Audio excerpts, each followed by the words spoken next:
I'll take care of those guys for you.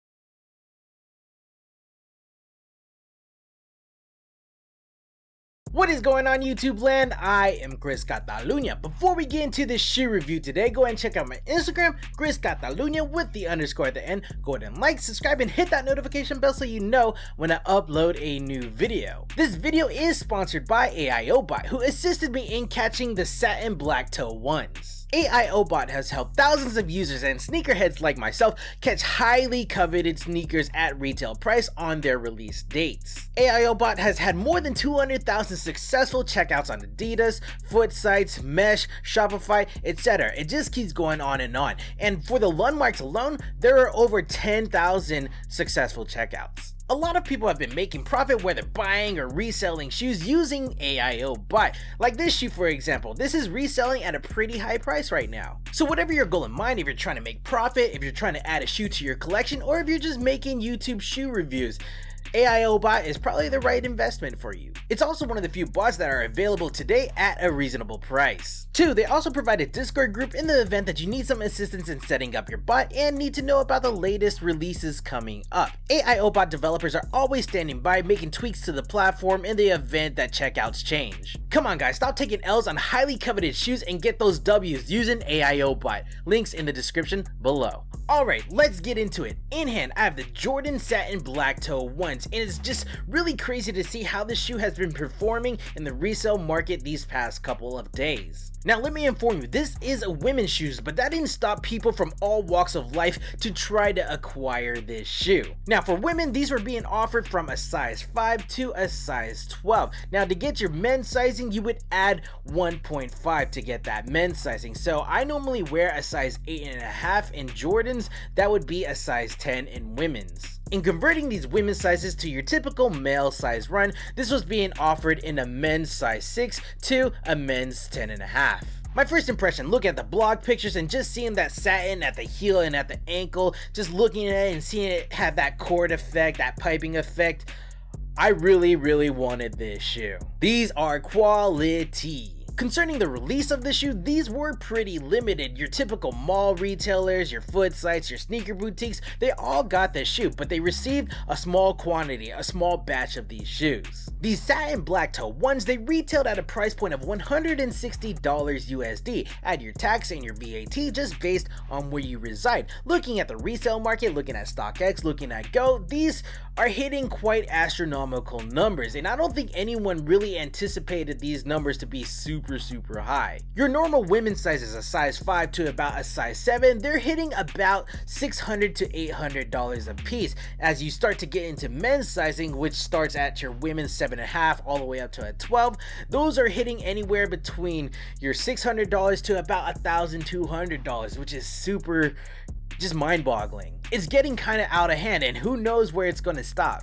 Upon purchasing these shoes, we are presented with your typical Jordan 1 retro box where it's done up in black and red, and then you have your sizing label at the front. Opening the box, you have your typical white tissue paper going on. And then under that tissue box is this well-built shoe, and it smells so good. Y'all, this shoe is hella dope. Look, we've all seen a Jordan 1 silhouette before. It's classic, it's timeless. The uppers on the shoe is mainly comprised of leather, satin, neoprene, and nylon material. The panel is done up in that black leather, the lacing system, the toe box area, the collar above the ankle strap and below the ankle strap, and of course that Nike swoosh. In that white leather, the quarter panels featured on the lateral and the medial side of this shoe, and the vamp area that is enclosed within the toe box, and this vamp has perforated holes to enable breathability. Now the quality of these leather panels, they are above average, but they are not buttery by any means, so if you're looking for that, you're not going to find it on this shoe. Reaching to the rear of the shoe, that heel cup, that ankle strap that wraps around, you see that it's done in that red satin material, and it's cool because if you look really close, you can see that texture going on. You see like piping or cords going up vertically. It looks pretty cool. Now you might be thrown off a little bit at the ankle strap area. Now on the lateral side of the ankle strap, you see that Jordan Wings logo. Now typically you'll see that it's like inked on other shoes, or past satin versions you see that it is embroidered on, but that is definitely not the case on this particular shoe. This is actually finished off in a black matte color and a metal finish, and it actually screams quality.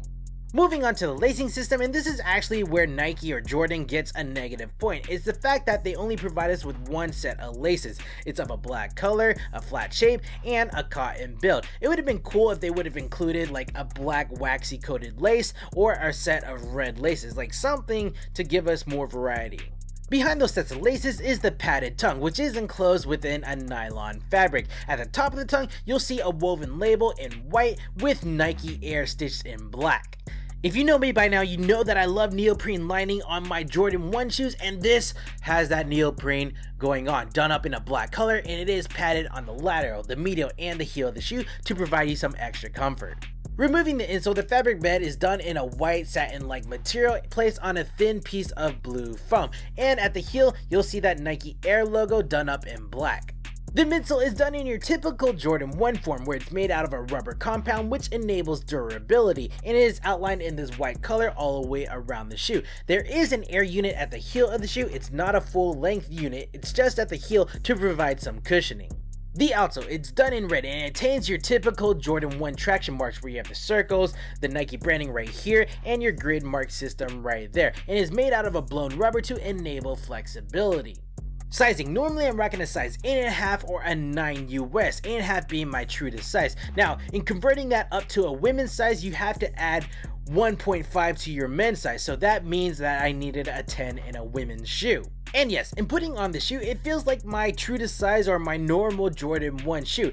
Being that it's built on a women's last, I thought it would feel a little more narrow, but it doesn't. It feels normal. In terms of comfort, come on guys, this is a Jordan 1 shoe. It's pretty flat from the get-go. If you're looking for something with a little more arch support or cushioning, this is definitely not it, but you can buy your own insole, and I use a soft sole insole in my Jordans, and you can check out the link in the description below. And if you're trying to vouch that there's cushioning in the air unit at the heel, it's not very effective. Overall, this Jordan Satin Black Toe 1, it is well built. I love that red satin at the heel cup and the ankle strap. I love this black matte metal wings piece right here. It just looks pretty cool. And if I'm going to be honest, I really do like these a lot better than the shattered backboards. Now, if you were able to cop this shoe at retail, whatever your goal in mind, congratulations to you. If you weren't able to, maybe you should consider using AIO bot. Links in the description below. Alright guys, I think this is a good stopping point for this video. What do you think about the Jordan Satin Black Toe 1s? What do you think about this in comparison to the shattered backboard satins? Let me know your thoughts down in the comments below. Go ahead and check out my Instagram, Chris Catalunya with the underscore at the end. Go ahead and like, subscribe, and hit that notification bell so you know when I upload a new video. And we are hitting it really close to that 10,000 subscriber mark here on this channel. Thank you for your support. If you're subscribed already, if you're not, definitely subscribe to the channel. Alright guys, I am Chris Catalunya, and we will check you next time. Cheers, sige na.